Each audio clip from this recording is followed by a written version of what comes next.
Assalamualaikum warahmatullahi wabarakatuh. Perkenalkan, kami dari kelompok 12 Metodologi Studi Fikih yang beranggotakan Zaidah Khairiyah NIM 08, Maulidah Zahratul Waqidah NIM 28.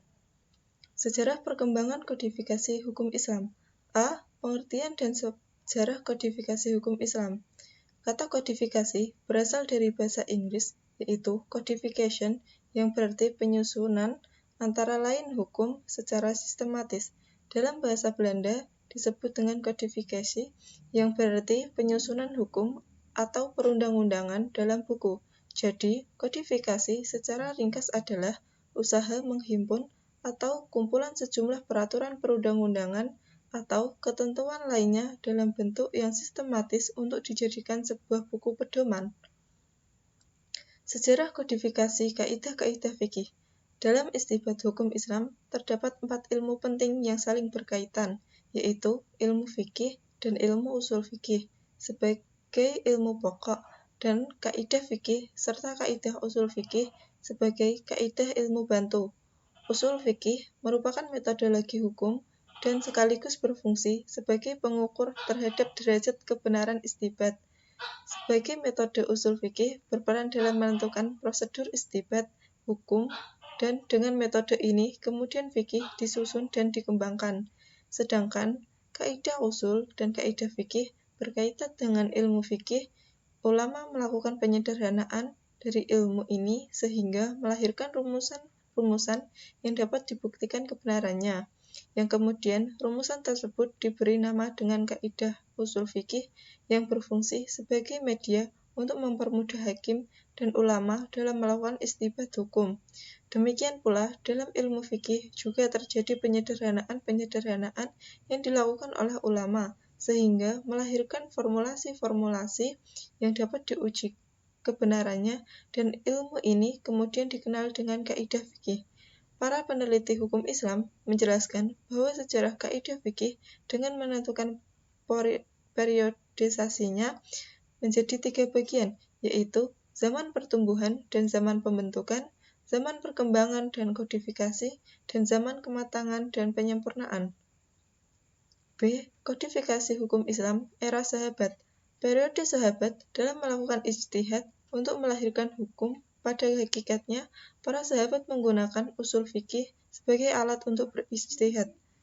Hanya saja usul fikih yang mereka gunakan baru dalam bentuknya yang paling awal dan belum banyak terungkap dalam rumusan-rumusan sebagaimana yang kita kenal sekarang. Pada era sahabat ini digunakan beberapa cara baru untuk memecahkan hukum. Para sahabat telah mempraktikkan ijma', qiyas, dan istislah, maslahah mursalah, bila mana hukum atau masalah tidak ditemukan secara tertulis dalam Al-Quran dan As-Sunnah. Pertama, khalifah biasa melakukan musyawarah untuk mencari kesepakatan bersama tentang persoalan hukum. Kedua, sahabat mempergunakan pertimbangan akal, ra'yu, yang berupa qiyas dan maslahah. C. Kodifikasi hukum Islam era tabi'in. Dalam melakukan ijtihad, sebagaimana generasi sahabat, para ahli hukum generasi tabi'in juga menempuh langkah-langkah yang sama dengan yang dilakukan para pendahulu mereka.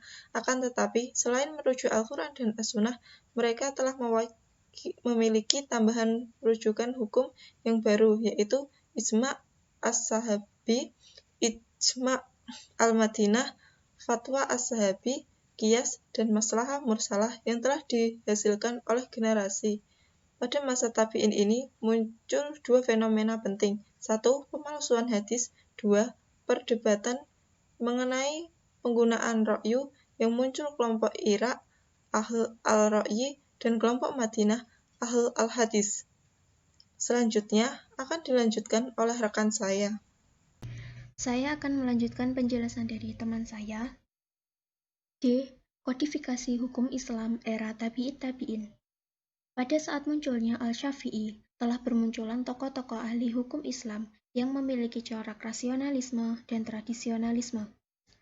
Corak rasionalisme yang diwakili oleh Abu Yusuf Al-Hanafi dan tradisionalisme atau aliran kalam diwakili oleh kalangan Malikiyah dan kemudian Imam Syafi'i akhirnya dimasukkan pula dalam golongan ini karena dianggap gagal dalam menelurkan aliran tersendiri serta kaum Hanabilah. Setelah itu, muncul aliran yang mencoba menggabungkan kedua corak pemikiran hukum tersebut dengan teori konvergensinya. A. Aliran tradisionalisme. Aliran tradisionalisme atau kalam ini dikembangkan oleh para pengikut Imam Al-Syafi'i seperti Muhammad ibnu Al-Ghazali atau 450–505 Hijriah dengan karyanya Usulnya Al-Mustashfa dan Al-Manhul. Kemudian Ali ibnu Muhammad ibnu Salim yang kemudian populer dengan Saif al-Din al-Amidi dengan karya Usulnya Al-Ihkam fi Usul al-Ahkam. Secara umum, mereka melahirkan rumusan kaidah-kaidah kuli melalui kajian induktif terhadap ayat-ayat Al-Quran dan Al-Sunnah. Kemudian secara deduktif, kaidah-kaidah tersebut diterapkan dalam pengkajian hukum, baik dalam konteks ijtihad lafzi maupun akli. Mereka juga banyak melakukan taklil terutama untuk ayat-ayat non-ubudiyah, dengan maksud agar ayat-ayat tersebut dapat menyerap furu'.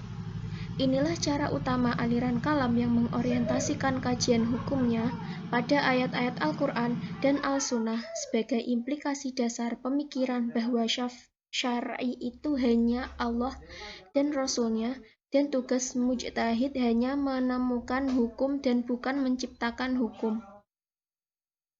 Kemudian teori kajian hukum ini banyak diserap oleh para ulama yang berlatar belakang keilmuan kalam seperti Al-Juwaini dan Al-Ghazali dari kalangan Asy'ariyah dan Al-Husain ibnu Muhammad ibnu Ali Al-Basri dari kalangan Mu'tazilah dengan karyanya Al-Mu'tamad fi Al-Usul. Karena dua hal inilah aliran ini terkenal dengan nama aliran kalam. B. Rasionalisme. Aliran ini dikembangkan oleh para pengikut Abu Hanifah seperti Abu Li'ah ibnu Umar ibnu Isa yang populer dengan nama Abu Zaid al-Dabusi, wafat 430 Hijriah, dengan karya usulnya yang berjudul Al-Usul wa Al-Furu dan Ta'sis Al-Nazar. Kemudian Ali ibnu Muhammad ibnu Husain yang populer dengan nama Fakhr al-Islam al-Bazdawi atau 400–482 Hijriah, dengan karya usulnya yang berjudul Kanz al-Wusul ila Ma'rifah al-Usul, dan Abdulliah ibnu Muhammad al-Nasafi yang populer dengan nama Hafiz al-Din al-Nasafi, wafat 710 Hijriah, dengan karya usulnya yang berjudul Manar al-Anwar fi Usul al-Fiqh. Berbeda dengan aliran kalam yang sangat tradisional dan idealis, aliran Hanafiyah melahirkan rumusan kaidah-kaidah yang lebih dapat memperhatikan karakter-karakter furu' dan memperhatikan kepentingan mukallaf dengan melihat pesan Al-Quran dan Al-Sunnah.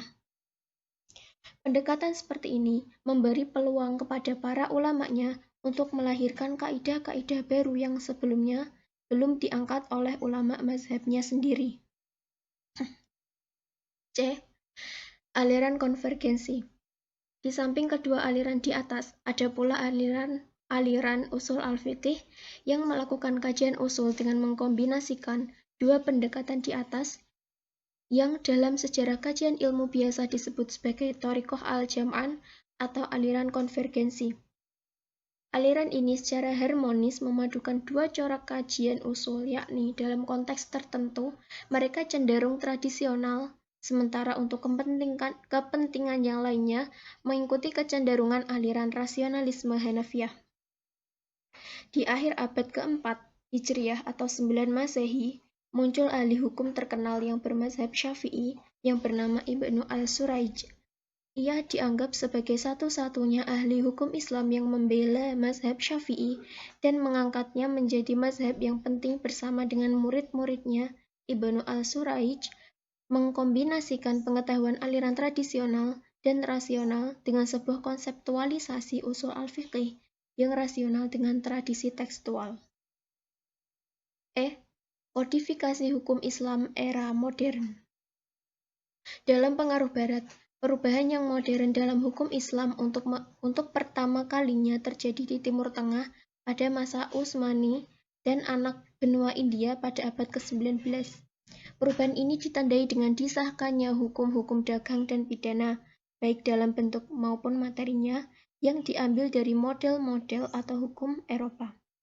Di samping itu, mahkamah-mahkamah sekuler dibentuk untuk memeriksa kasus-kasus atau perkara-perkara perdata dan pidana, dan karenanya pengadilan-pengadilan agama atau mahkamah syariah dibatasi kewenangannya hanya dalam bidang hukum keluarga.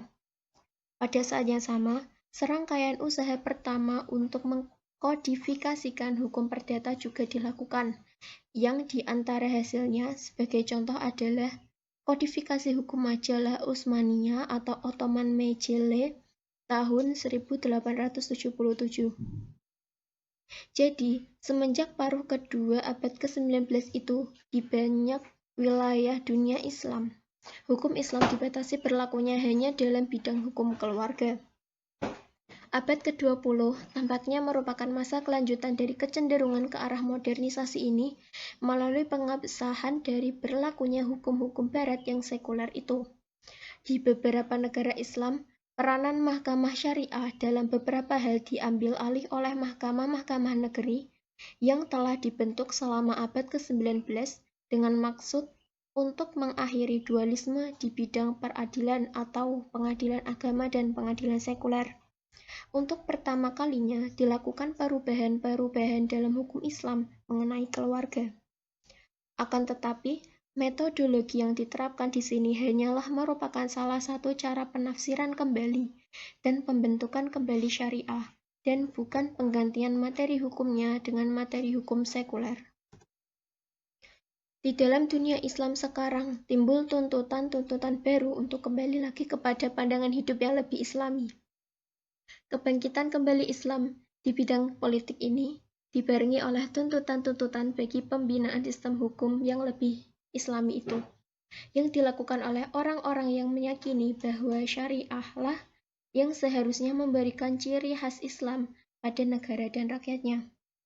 Subhu Mamashani yang mengemukakan perlunya reinterpretasi atau penafsiran kembali dan adaptasi atau penyesuaian diri, hukum Islam sejalan dengan perkembangan dunia modern sekarang ini.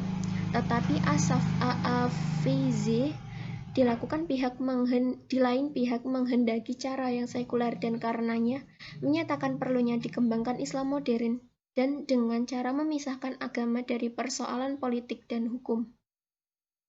Dalam kaitannya dengan permasalahan pembaharuan sistem hukum ini, adanya cara lain yang menyatakan bahwa hukum dapat diselaraskan dengan proses modernisasi, yaitu dengan menggunakan fatwa-fatwa, yaitu pandangan-pandangan atau tafsiran-tafsiran resmi di bidang hukum yang diberikan oleh seorang mufti atau spesialis di bidang hukum. Fatwa-fatwa itu selama ini digunakan untuk mengabsahkan adanya perubahan-perubahan sosial, mulai dari pembatasan kelahiran atau birth control sampai pada pembatasan dan pemerataan pemilikan tanah atau land reform. Demikian presentasi dari kelompok 12. Apabila ada kesalahan dalam tutur kata, kami mohon maaf sebesar-besarnya. Wabillahi taufiq wal hidayah. Wassalamualaikum warahmatullahi wabarakatuh.